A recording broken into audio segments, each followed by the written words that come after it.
मैं शुरू करता हूँ। Yes sir. आप मुझे बताएं कि आपका एकेडमिक के जो क्वालिफिकेशन है वो क्या है? Sir I have done my BTech in computer science from Mahatma Gyan university Rohtak. अच्छा, आपने बीटेक किया है और तो फिर इधर यस आने सर। के बीटेक करके आप तो बहुत अच्छे मल्टीनेशनल कंपनी में रह करके लाइफ इंजॉय कर सकते थे। आप प्रशासन में आकर मत्था पच्ची में क्यों पढ़ना चाहते हैं? सर बीटेक अगर करके कंप्यूटर साइंस में अगर किसी भी जॉब में जाते हैं आईटी सेक्टर में, तो सर मुझे सिर्फ एक ही सेक्टर में काम करने को मिलता है। अगर मैं एडमिनिस्ट्रेशन में आता हूँ तो यहाँ वर्क डाइवर्सिटी ज़्यादा है और पीपल से कनेक्ट होने का मौका ज़्यादा है। इसलिए सर मैं यहाँ आना चाहता हूँ फ्यूचर के लिए। और कोई आकर्षण का कारण? सर और एक तो सर बिहार में सोसाइटी में ये कहा जाता है कि सिविल सर्विसेज बहुत ही प्राइड का जॉब है, इसलिए भी सर एक वजह हो ये भी है। कुछ और भी वजह मानी जाती है कि कहीं पैसा कमाना उद्देश्य भी रहता है बहुत लोगों का, तो कहीं इस उद्देश्य से कहीं तो नहीं आ रहे हैं आप? नहीं सर, सिर्फ ये उद्देश्य नहीं हो सकता। फाइनेंशियल स्टेबिलिटी तो जरूरी है, लेकिन सिर्फ ये उद्देश्य नहीं है सर। पैसा तो वहाँ आईटी सेक्टर में भी कमा सकते थे। अच्छा, और आपने विषय का कौन सा विषय चयन किया था? Sir public administration. पब्लिक, आपने आईटी की इतने लंबी पढ़ाई की और फिर पब्लिक एडमिनिस्ट्रेशन चुनने के पीछे रीजन? सर मैंने जब बीपीएससी का सिलेबस देखा तो ऑप्शन पेपर भी मैं देख रहा था, तो मुझे ऑटोमेटिक पब्लिक एडमिनिस्ट्रेशन बहुत अट्रैक्ट किया। फिर मैंने इसका सिलेबस दिया और मुझे एडमिनिस्ट्रेशन में सर जाना ही था, तो मैंने सोचा कि अगर एडमिनिस्ट्रेशन की बारीकियों को मैं पहले समझ जाऊंगा तो मुझे सर्विस में एज मिलेगा। एक अच्छे प्रशासक के क्या गुण हो सकते हैं सिराज? सर उसके प्रशासक में सर सबसे पहले इंटीग्रिटी होनी चाहिए, ऑनेस्टी होनी चाहिए, और सर हार्ड वर्क होना चाहिए, लीडरशिप कैपेबिलिटी होनी चाहिए, टीम वर्क होना चाहिए। ये सारे आप सब में गुण वो होने कौन चाहिए सा गुण सर। है? सर मुझे लगता है कि मेरे अंदर ये सारे गुण हैं। आ, आप बोर्ड को कैसे साबित करेंगे कि आप में ये सारे गुण हैं? सर अगर बोर्ड को साबित करना होगा तो मैंने अपने हार्ड वर्क से, ऑनेस्टी से मैंने तैयारी की है और मैं आज आपके सामने इंटरव्यू देने आया, यही मेरे लिए बहुत बड़ी मैं साबित कर सकता हूँ कि मैंने ऑनेस्टी से और हार्ड वर्क से मैं यहाँ तक पहुँच पाया हूँ। वो बाहर में जितने भी छात्र अभी आ रहे हैं, आपके जो मित्र हैं या फिर जो भी आपके संवर्गीय अभी हैं, वो सारे लोग भी तो इतनी पढ़ाई करके ही सफलता प्राप्त किए, उनसे आप भिन्न कैसे हो सकते हैं? सर मैं अपने आप को एनालाइज कर रहा हूँ कि मैं हार्ड वर्क करके आया हूँ, लेकिन ये सर मैं आप पर छोड़ता हूँ। आपको डिसाइड करना है कि हम में से कौन बेस्ट है और कौन एडमिनिस्ट्रेशन के लायक है। अच्छा, ये लोक सेवक आप बनना चाहते हो, ये लोक सेवक कहते किसको है बेटा? सर जो पब्लिक के सर्विस के काम आए, जैसे भी कोई भी सरकार के योजनाएं हैं, पॉलिसीज हैं, उनको ग्राउंड लेवल पे इम्प्लीमेंट कराना ही लोक सेवा का मेन कार्य है। भारत में कितने प्रकार की लोक सेवाएं हैं?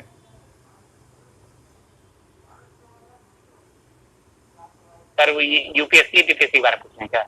हाँ, लोक सेवाओं की बात कर रहा हूँ कि भारत में कितने प्रकार की लोक सेवाएं, आप पब्लिक एडमिनिस्ट्रेशन में पढ़े होंगे। सर पब्लिक एडमिनिस्ट्रेशन है और प्राइवेट एडमिनिस्ट्रेशन है। अच्छा, ये मुझे बताओ कि अखिल भारतीय सेवा किसको कहते हैं? यूपीएससी को sir union public service commission. नहीं, अखिल भारतीय सेवा किसको कहते हैं? यूपीएससी को एक एग्जाम कंडक्ट करने की एक बॉडी है, यूपीएससी कोई सेवा नहीं। अखिल भारतीय सेवा 3 सेवाओं को कहते हैं, कौन कौन सेवाएं हैं? सर वो yes sir, all India services पूछ रहे हैं सर। हाँ, अच्छा, आप सर वो आईएएस आईपीएस। कोई बात नहीं, अगर आप हिंदी को ना समझ पा रहे हो तो आप मुझसे कह सकते हैं, मैं इंग्लिश में भी बोल दूंगा।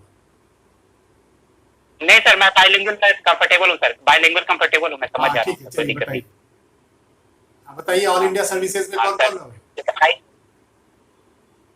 सर IAS है, IPS है, इंडियन फॉरेन सर्विस है, ये सर ऑल इंडिया सर्विसेज में आता है ये। आ, आपने इंडियन एडमिनिस्ट्रेटिव सर्विस बोला, इंडियन पुलिस सर्विस बोला, और यस सर, आईएफएस बोला। आईएफएस में क्या बताया आपने?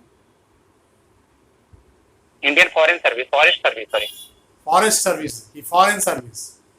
Yes sir, forest sir, forest. अच्छा, फॉरेस्ट सर्विस। अच्छा, ठीक है। अच्छा, ये बताइए कि अखिल भारतीय सेवा और केंद्रीय सेवा यानी सेंट्रल गवर्नमेंट और ऑल इंडिया सर्विसेज में क्या अंतर? सर और AIS जो होता है सर सेंट्रली अपॉइंट होता है, लेकिन वो काम करते हैं स्टेट गवर्नमेंट के अंदर। और सेंट्रल गवर्नमेंट, सेंट्रल जो होते हैं वो सेंट्रल सर्विसेज जो होते हैं वो भी सेंटर से ही डायरेक्टली अपॉइंट होते हैं, लेकिन वो काम भी करते हैं सेंट्रली स्पॉन्सर्ड एजेंसी में। सॉरी। भारत में अखिल भारतीय सेवा का जनक किसे कहते हैं? कौन है father? Sir may I guess? हाँ, करिए करिए करिए। सर मैं गेस करना चाहूंगा अगर आप इजाजत देंगे। हाँ हाँ, बोलिए बोलिए।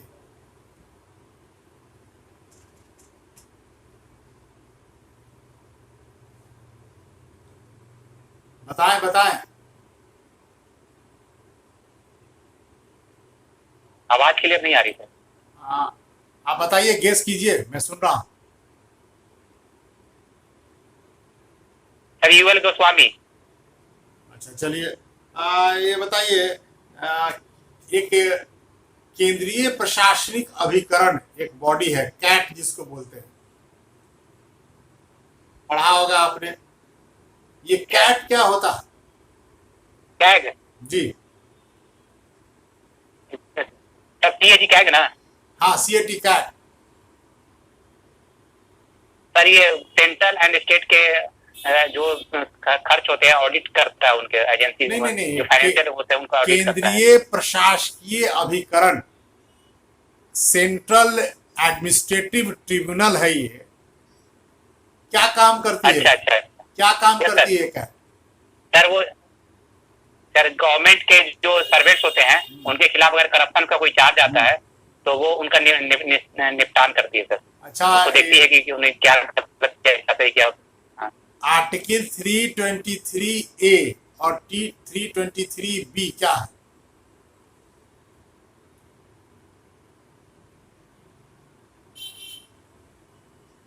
Sir I think schedule caste and schedule tribe से रिलेटेड। अच्छा, ये बताओ सर मुझे, श्योर नहीं है सर। ओमंड्समन क्या होता है? सर ये ओमर्समन सर स्कैंडिनेवियन कंट्रीज में लोकपाल को बोला जाता है। तो ये लोकपाल का पद होता क्या है? सर गवर्नमेंट एजेंसीज के गवर्नमेंट सर्विस में जो करप्शन होता है उनको सर उनपे वॉचडॉग की तरह काम करते हैं। ये 2013 में लोकपाल एक्ट आया था इंडिया में। तो अभी ये, तक पिनाकी चंद्र घोष है इंडिया के लोकपाल हैं। अच्छा, तो ये आप जरा ये मुझे बताएं कि लोकपाल का गठन कर दिया गया है, लेकिन अब तक क्या लोकपाल के पास Yes, sir. ऐसे कुछ मामले आए हैं अभी भ्रष्टाचार वाले? ये सर मामले आए हैं, उनका निपटारा भी हो रहा है सर। अच्छा, और राज्यों में कौन होते हैं इसके Yes, sir. पद पे? लोकायुक्त। बिहार में कोई लोकायुक्त है अभी? यस सर, श्याम कुमार शर्मा है, टोटल 3 मेंबर है। श्याम कुमार शर्मा सर चीफ लोकायुक्त है और उनके दो और है सर, मिहिर चंद्रकर है और कृति सर है। अच्छा, ये मुझे बताइए कि जीरो टॉलरेंस की नीति बिहार सरकार कहती रहती है, ये जीरो टॉलरेंस क्या है? Yes sir. Sir zero tolerance Bihar सरकार में करप्शन को लेकर है। बिहार सरकार करप्शन को एकदम जीरो टॉलरेंस नीति अपना रही है। जीरो करप्शन होना चाहिए सरकारी एजेंसीज में या सरकारी जो सेवक है उनके पास। ऐसा कोई सरकारी नौकर, अगर नौकरशाह पकड़ा जाता है तो सर बिहार सरकार ने क्या किया है अभी तक? सर उसके लिए तो लोकायुक्त ही Bihar state redressal grievances act भी है उस पर उसकी इनके थ्रू उन्होंने उनके संपत्ति के संबंध में क्या निर्णय लिए हैं? क्या सर? उनकी संपत्ति के संबंध में सर उन्होंने उनकी संपत्ति के संबंध में क्या निर्णय लेती है? कौन सर? आवाज क्लियर नहीं आ रहा, बीच में कट गया, डिस्टॉर्टेड आवाज। अगर कोई भ्रष्टाचारी है लोक सेवक, तो बिहार सरकार उन पर कार्रवाई करते हुए उनको टर्मिनेट कर देती है। टर्मिनेशन के बाद उनकी संपत्तियां भी जब्त कर ली जाती है। उन संपत्तियों के संबंध में बिहार सरकार ने क्या निर्णय लिया है?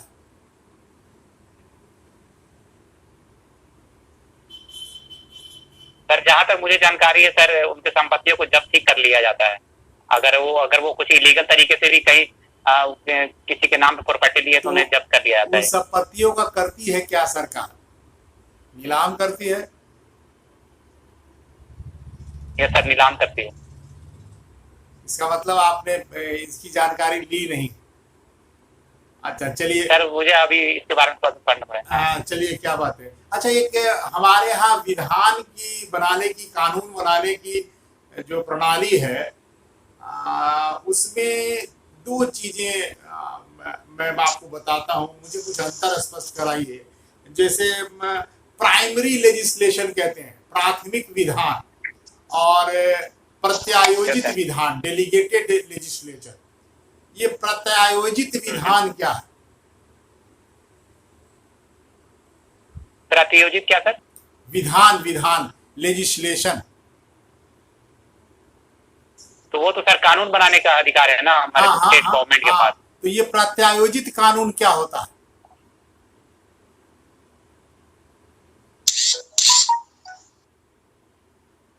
सॉरी सर, अभी जानकारी नहीं इसके बारे में। अच्छा कोई बात नहीं। अध्यादेश क्या होता है बेटा?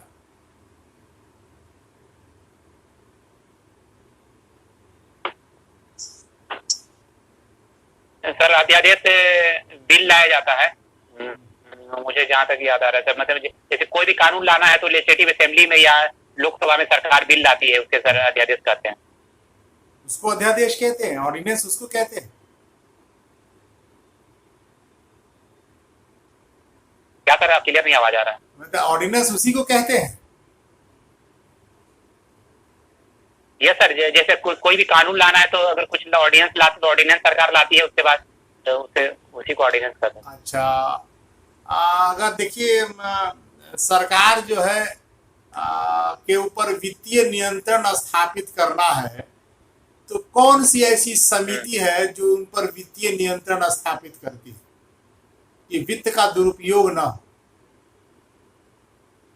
फाइनेंस कमीशन है सर, उसके लिए आर्टिकल 280 में, और कैग भी है। मैंने आपने प्रश्न सुना नहीं ठीक से। मैंने आयोग की बात की नहीं। आवाज क्लियर नहीं है। मैंने आयोग की बात नहीं की थी। मैंने कहा कौन सी समिति है जो उनके वित्तीय नियंत्रण करने का कार्य करती है? सर वैसे तो पार्लियामेंट्री कमेटी है, कमेटी ऑन पब्लिक अंडरटेकिंग, और एस्टिमेट कमेटी, और कमेटी ऑन एक और है सर। पीएससी का नाम आपने सुना है?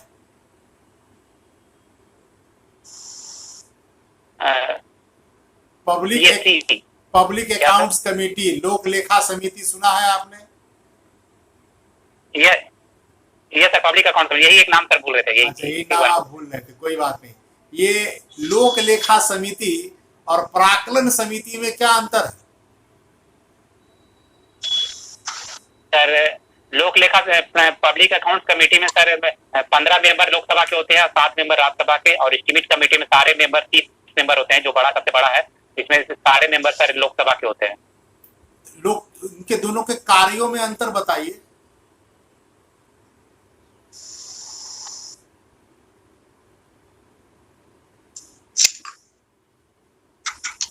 सॉरी सर, अभी याद नहीं आ रहा है। अच्छा कोई बात नहीं है। अच्छा, ये पेशा एक्ट के बारे में सुने हैं? Yes sir. क्या होता है पेशा एक्ट? सर पेशा का फुल फॉर्म है panchayat extension to schedule area, जो 1996 में आया था। तो जितने भी शेड्यूल एरियाज हैं उन तक पंचायत के जो फैसिलिटीज है ग्राउंड लेवल पे उन्हें पहुंचाना है, अच्छा, अभी एक जो शेड्यूल 5 में आता है, हाँ जो ठीक स्टेट के। है। हाँ अभी एक अनुसूची बहुत चर्चा में है, वो है छठी अनुसूची। ये छठी अनुसूची यस सर। क्यों चर्चा में है? सर छठी अनुसूची में जो शेड्यूल एरिया, शेड्यूल ट्राइब को डेवलपमेंट के लिए है, जो 80 जो सर नॉर्थ ईस्ट स्टेट जैसे असम, त्रिपुरा, मेघालय एंड मिजोरम में ये डेवलपमेंट का काम देखती है, जो शेड्यूल एरियाज हैं। तो ये चर्चा में क्यों है? सर सर अभी पढ़े थे सर, याद नहीं आ रहा, सॉरी अच्छा, सर। कोई बात नहीं। अभी बहुत कुछ दिनों से ऐसी बातें चल रही हैं, कुछ दिनों से, कुछ वर्षों से ऐसी चली रही है। न्यायिक सक्रियता बहुत तेजी से बढ़ गई है। इसमें न्यायिक सक्रियता, जुडिशियल एक्टिविटीज्म बहुत तेजी से बढ़ा है। तो ये जुडिशियल एक्टिविटीज्म को बढ़ाने में पीआईएल की बहुत महत्वपूर्ण भूमिका है। ये पीआईएल होता क्या है? Yes sir. PIL public interest litigation है कि जैसे कोई भी अगर समस्या की पब्लिक का प्रॉब्लम है, तो उसे कोई भी जाकर के सुप्रीम कोर्ट में पीआईएल दाखिल कर सकता है, ताकि पब्लिक का जो समस्या है उसका निवारण सुप्रीम कोर्ट करे। अच्छा, इसमें क्या क्या मुद्दे पर होता है ये इसमें पीआईएल दाखिल? कोई भी मुद्दा सर, सोशल से रिलेटेड, इकोनॉमिक अच्छा, से रिलेटेड या पुअर है कोई, आप अभी खुद से सुप्रीम कोर्ट नहीं जा। अभी कोई एक ऐसा पीआईएल बताइए जिस पर डिसीजन आया और उसको हम लोगों ने फंडामेंटल राइट्स में आर्टिकल 21 में उसको अपनी जगह दे दी। उस पीआईएल का कोई बता सकते हैं हाल फिलहाल में लेटेस्ट सबसे कौन है वो? Sir right to internet article 21 में डाला गया, फाहिमा शिरीन वर्सेस केरला। क्या क्या क्या क्या फिर से बोले? Right to internet sir article 21 में डाला गया है। आर्टिकल 21 में राइट टू इंटरनेट अच्छा। डाला गया है sir. Fahima Shirin versus state of Kerala में जो किया था। अभी एक बड़ा कंट्रोवर्शियल केस रहा था, केशवानंद भारती बनाम केरल राज्य। ये कल 2 दिन पहले केशवानंद जी भारती जी की मृत्यु हुई। ठीक है, ये केशवानंद भारती केस था क्या? सर इन्होंने बेसिक स्ट्रक्चर का डॉक्ट्राइन दिया था 1973 में, तो जो कॉन्स्टिट्यूशन बेसिक स्ट्रक्चर है उन्हें उसे कोई भी चेंज नहीं कर सकता। वो केशवानंद भारती सर केरला के थे और एक सेंट थे मठ के, तो उन्होंने ये केस किया था। तो इसके वजह से आप बेसिक स्ट्रक्चर जो हमारे कॉन्स्टिट्यूशन में आज है उन्हीं के वजह से है सर। सही कहा आपने, लेकिन मुझे ये बताइए कि ये केशवानंद भारती मठाधीश हैं, ये साधु संत वाले आदमी मठ थे, इनको कॉन्स्टिट्यूशनल से ये चीजों में क्यों इन्होंने इंटरफेयर किया, क्यों गए ये न्यायालय? यस सर, वहाँ सर जो इनका मठ था सर केरला में, तो वहाँ की केरला गवर्नमेंट है उस पर कुछ अपना मनमानी या मैनेजमेंट पे, जो मैनेजमेंट था वहाँ का उस पर कुछ मनमानी कर रही थी, इसी वजह से केस किया था इन्होंने जाकर। कुछ आपने अंदाजा लगा लिया, ये मनमानी क्या होता है? मनमानी को समझ में आया? कुछ क्लियर कीजिए, मनमानी है क्या? वहाँ के मैनेजमेंट में वहाँ जो मठ था सर, वहाँ उसके मैनेजमेंट पे कंट्रोल करना चाहती थी केरला गवर्नमेंट। अच्छा। ये सर मैंने पढ़ा है कहीं। अच्छा, कोई बात नहीं। अच्छा, एक राष्ट्रीय न्यायिक सेवा प्राधिकरण होता है, नाम सुना है आपने? राष्ट्रीय न्यायिक सेवा प्राधिकरण, नेशनल लीगल सर्विसेज ट्रिब्यूनल, ये क्या होता है?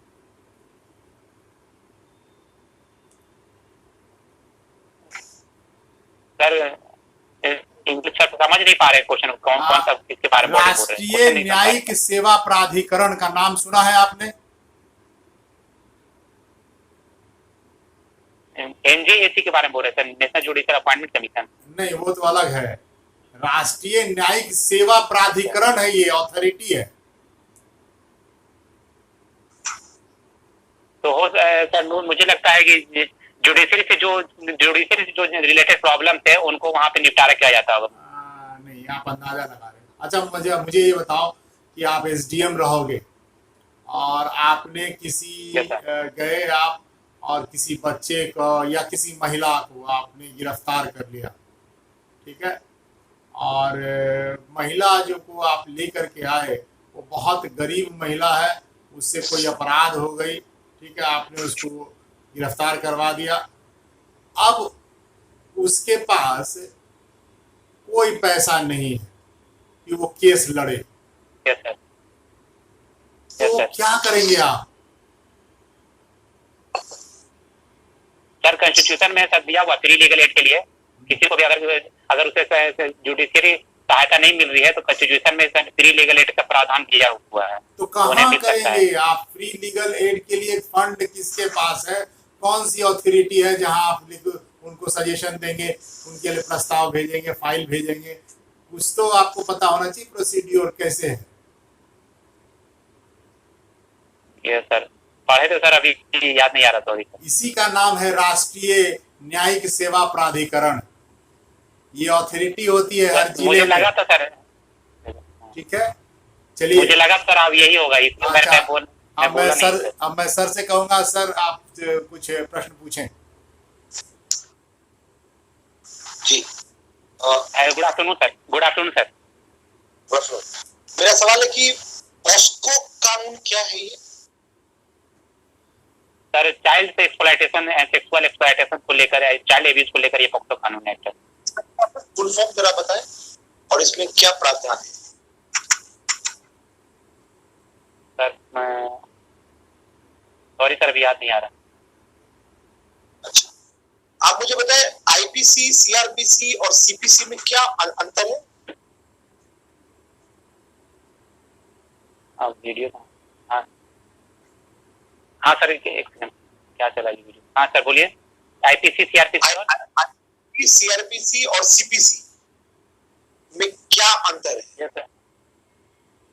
Sir IPC Indian penal code है, जिसमें दिया गया है कि कौन सा जुर्म किया गया है और उसमें कितनी सजाएं हैं। CrPC sir criminal procedure code है, जिसमें दिया गया कि अपराधी को कैसे पकड़ना है और उसे कैसे कोर्ट तक पेश करना है। और सिविल प्रोसीजर कोड सर अभी याद नहीं आ रहा सर, सॉरी। अच्छा, आप बताएं ग्रीन ट्रिब्यूनल ये क्या है?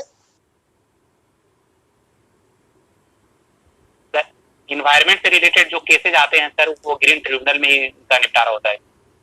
जिसके लिए एनजीटी बनाया गया, नेशनल ग्रीन ट्रिब्यूनल।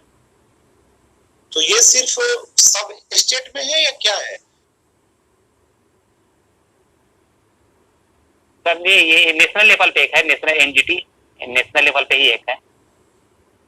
मतलब स्टेट में नहीं है? याद कर पा स्टेट में नहीं है सर, सॉरी सर अभी याद नहीं आ रहा इसके बारे में। कोई बात नहीं। ये डॉक्ट्रिन ऑफ अल्ट्रा वायर्स क्या है ये? डॉक्ट्रिन ऑफ अल्ट्रा वायर,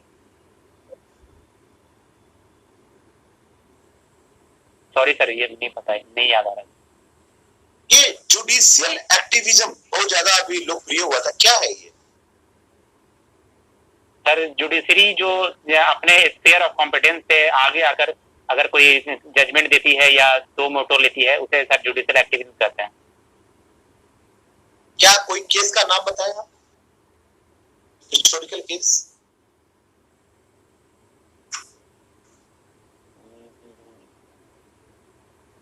अभी तो सर याद नहीं आता है, सॉरी। अच्छा, ये आप मुझे जरा ये बताएं कि लैंड रिफॉर्म एक्ट क्या है ये? और बिहार में लैंड रिफॉर्म्स एक्ट इसलिए लाया गया कि भूमि संबंधी जो विवाद है बिहार में बहुत ज्यादा है, उसके लिए सर लैंड को सरकार ने इक्वली डिस्ट्रीब्यूट करने का फैसला लिया है। और उसके अंदर सर लैंड कॉन्सोलिडेशन भी आता है। मतलब जो भी अगर कुछ भी विवाद है जमीन को लेकर, उससे निपटाया जाता है लैंड रिफॉर्म, जिससे एग्रीकल्चर में भी सुधार आता है। कैसे मतलब उसको निपटाया जाता है?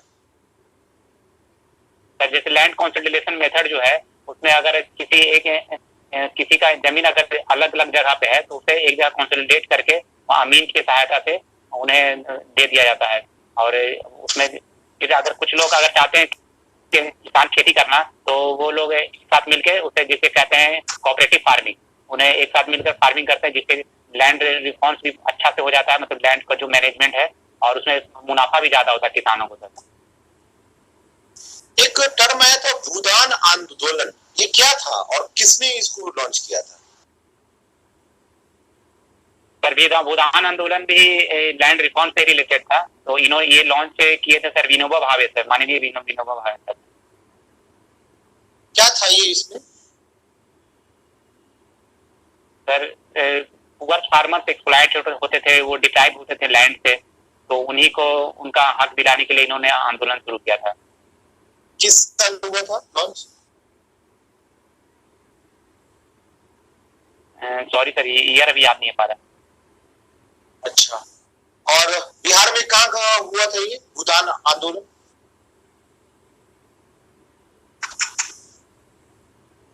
सॉरी सर, अभी रिकॉल नहीं कर पा रहा। अच्छा, मजहरुल हक जो थे क्या थे वो, उनका रोल क्या है?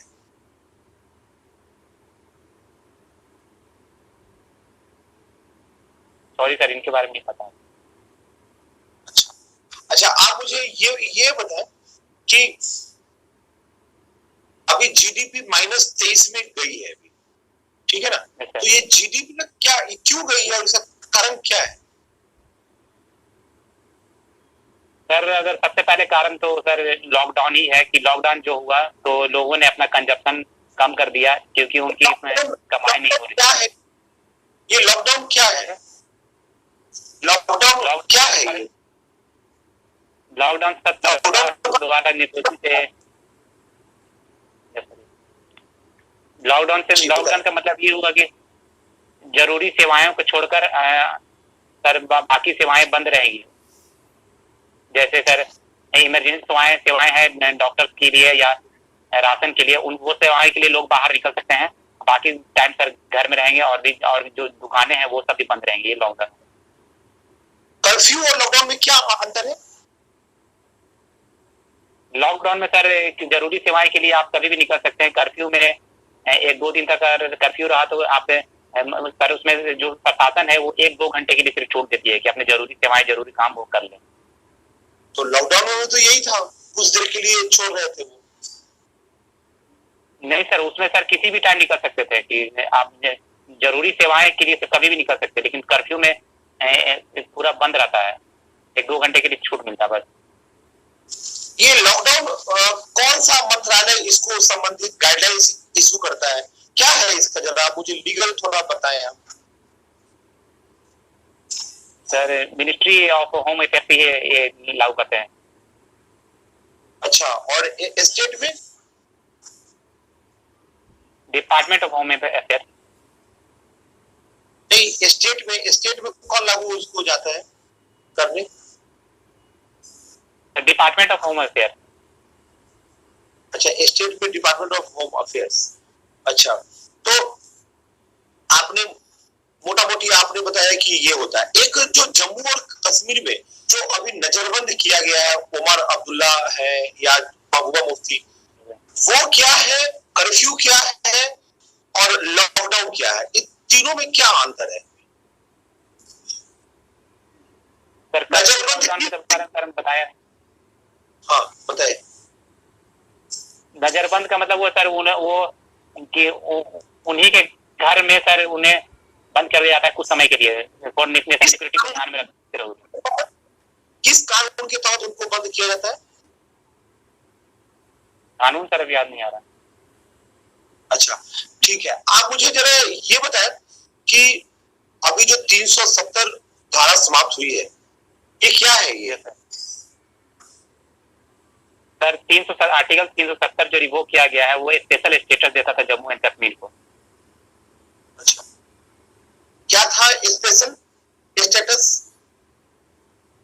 सर अगर फिर उसमें आर्टिकल 35A में जाए तो वो लेजिस्लेटिव असेंबली को एम्पावर करता है कि वहाँ के सिटीजन के राइट क्या हो सकते हैं, वहाँ के असेंबली के राइट क्या हो सकते हैं, उनका सर वो लैंड वहाँ कौन खरीद सकता है, इसी तरह के सारे राइट्स उसमें आर्टिकल 35 में लेजिस्लेटिव असेंबली को एम्पावर करता है। तो अभी नए में क्या बदलाव हुए? सर नए में स्टेट जो था जम्मू कश्मीर को उसे 2 डिवाइड करके यूनियन टेरिटरी बना दिया गया, जम्मू कश्मीर और लद्दाख। जम्मू कश्मीर और लद्दाख, और क्या क्या उसमें दिया गया प्रावधान? और उससे सेंटर, जब यूनियन टेरिटरी बन गया है तो सर वो उससे सेंटर ही कंट्रोल करेगी, वहाँ एडमिनिस्ट्रेट करेगी, और वहाँ लेफ्टिनेंट गवर्नर अपॉइंट किए गए हैं। और कुछ उसमें मतलब और कोई बदलाव? वहाँ डोमिसाइल की पॉलिसी? नहीं सर, वो सिंगल, आप तो सिंगल सिटीजनशिप वहाँ रहेगा, डोमिसाइल वहाँ आप जा सकते हैं, लोग वहाँ रह सकते हैं, और जमीन खरीद सकते हैं कोई?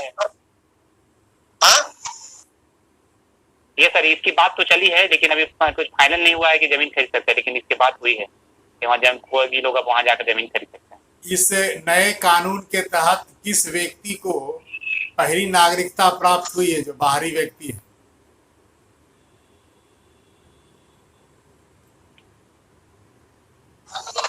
पढ़े थे सर, ये याद नहीं आ रहा, सॉरी सर। बिहार के ही हैं? आवाज चले गए। बिहार के ही हैं। अच्छा, आप मुझे ये बताएं कि एक बहुत बड़ा टर्म आया था नेट न्यूट्रलिटी, क्या है ये? क्या सर? सॉरी सर, आवाज। Net neutrality. हाँ हाँ,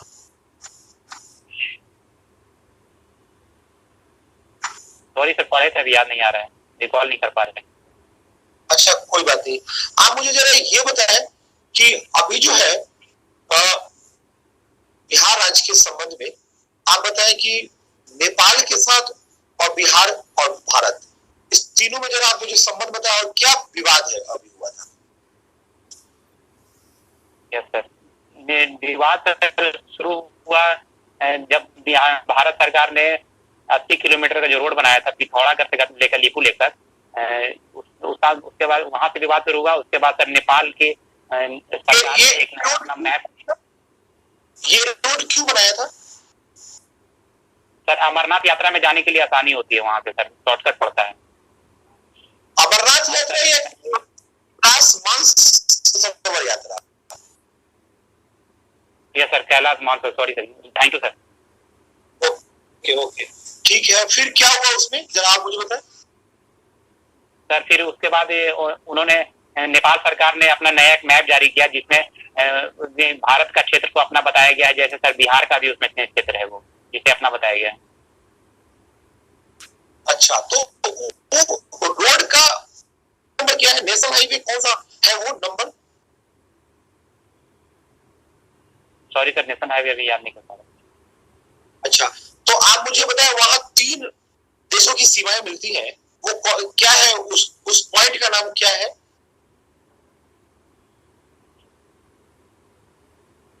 पॉइंट का नाम उत्तराखंड में, मतलब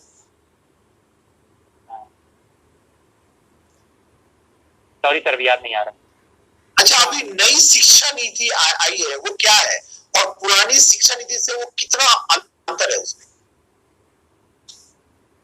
सर नई शिक्षा नीति रिवोल्यूशनरी स्टेप है एजुकेशन सिस्टम में, जिसमें उसमें मल्टी एंट्री मल्टी एग्जिट का प्रावधान है, और क्लास 5 तक सर आप मदर लैंग्वेज में पढ़ सकते हैं। उसमें 5+3+3+4 का प्रावधान दिया गया है, और सर स्किल डेवलपमेंट पे क्लास 6 से ही उसमें जोर दिया गया है।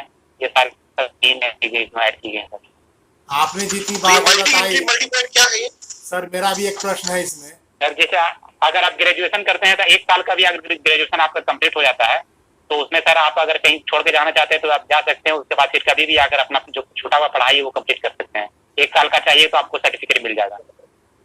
इस संबंध में मैं भी एक प्रश्न पूछ रहा हूँ बेटा। मुझे ये बताओ कि इस शिक्षा नीति के तहत सरकार ने निर्णय लिया कि अब तकनीकी शिक्षा और मैथ की पढ़ाई जो होगी वो संस्कृत में भी होगी।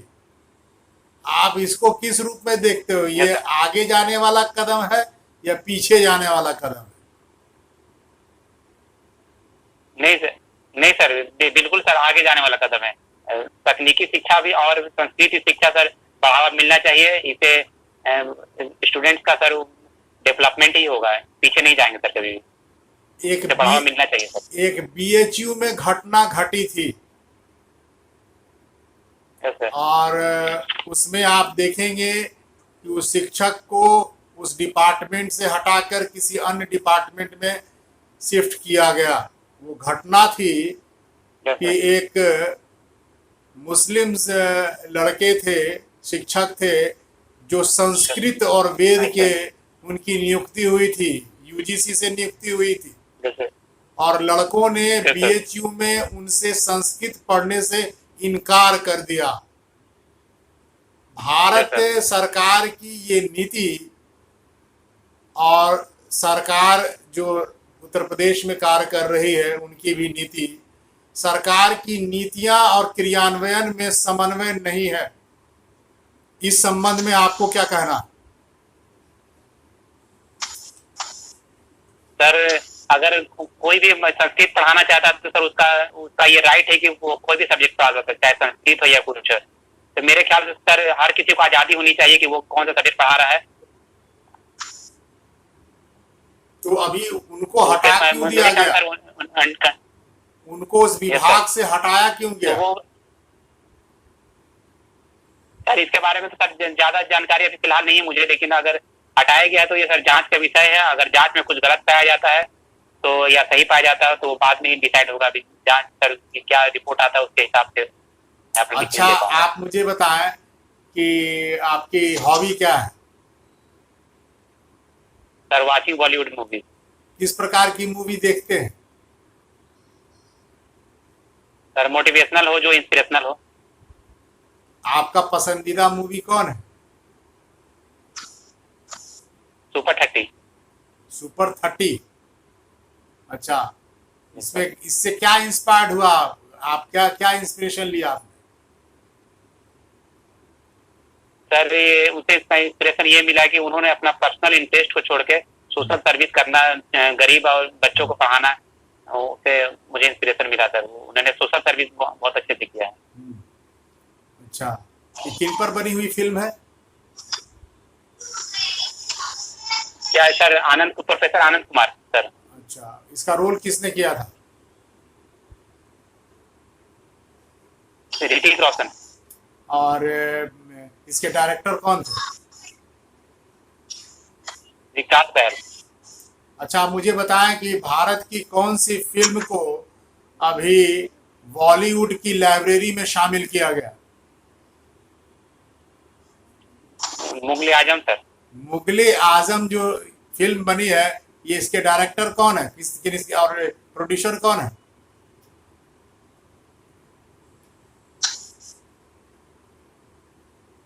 सॉरी सर, पढ़े थे अभी याद नहीं आ रहा है, देखे थे सर कहीं पर। चलिए सर, कुछ पूछें आप। अच्छा, आप मुझे ये बताएं, लास्ट सवाल है, ब्लॉकबस्टर मूवी और सुपरहिट मूवी में क्या डिफरेंस है? सर दोनों तो सर अच्छी मूवी ही को कहा जाता है, ब्लॉकबस्टर हो या सुपरहिट हो। लेकिन ब्लॉकबस्टर सर कमाई के मामले में और ज्यादा दिन चलने के, थिएटर में चलने के मामले में उन्हें ब्लॉकबस्टर मूवी कहा जाता है। नहीं, उसका क्या है, कितना कलेक्शन उसको?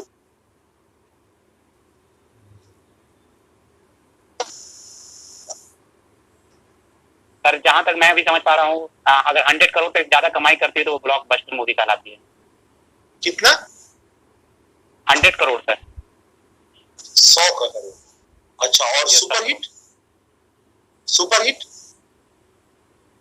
सुपरहिट सर अगर उनकी उसकी कहानी अच्छी हो, लेकिन सर वो हो सकता है वो कमाई के मामले पीछे रह रही है तो उसे सुपरहिट कहते हैं। अच्छा, स्टार का। हाँ, मूवी, वेब सीरीज, ये दोनों में डिफरेंस क्या है? सर मूवी होती है कि 2-2.5 घंटे या मैक्सिमम 3 घंटे की होती है, वो कहानी स्टोरी खत्म हो जाती है। वेब सीरीज में सर वो थोड़ा सा लॉन्ग चलता है, उससे एपिसोड आते हैं, 10 एपिसोड, 20 एपिसोड, 30 एपिसोड, इसी तरह आते रहते हैं। तो वेब सीरीज को कौन सर्टिफाई करता है? जैसे उसके लिए है ना central board of film certification, इसके लिए क्या है? इसमें सर सेंसरशिप तो अभी फिलहाल इसमें कुछ नहीं है, लेकिन ये OTT प्लेटफॉर्म पे आता है, जैसे मोबाइल पे हम देख सकते हैं इसे। लेकिन तो अगर आप देखने से पहले सर इसके लिए कोई सर्टिफिकेशन के लिए बॉम्बा है कि नहीं अथॉरिटी? सर सर्टिफिकेशन के लिए तो अथॉरिटी अभी सर सेंसरशिप के लिए तो नहीं है सर, क्योंकि इसमें अगर आप कोई भी वेब सीरीज देखेंगे तो सर उसमें एज लिख देता है कि आप 13+ इसे देख सकते हैं, 18+ इसे देख सकते हैं। ये सारी चीज अभी इसमें है। एक समय था जब फिल्मों को टेलीविजन ने नुकसान पहुंचाया, तो क्या आपको लगता है कि ये वेब सीरीज अब फिल्मों को नुकसान पहुंचा रहा है?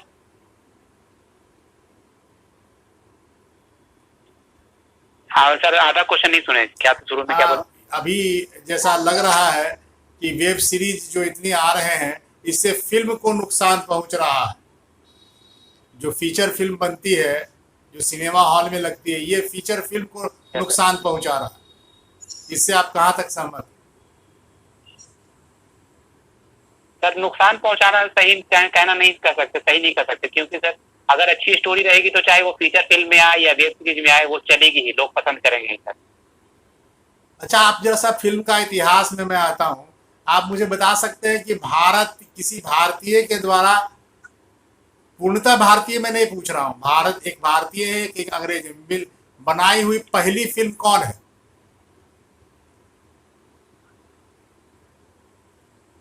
सर राजा हरिश्चंद्र थी जो बिना बोलने वाली थी, और बोलने वाली में सर आलम आरा। ये तो आपने बताया जो पूर्णतः भारतीय थी। एक अंग्रेज एक भारतीय ने मिल करके इंग्लैंड में वो फिल्म बनाई थी, उस फिल्म का नाम क्या है?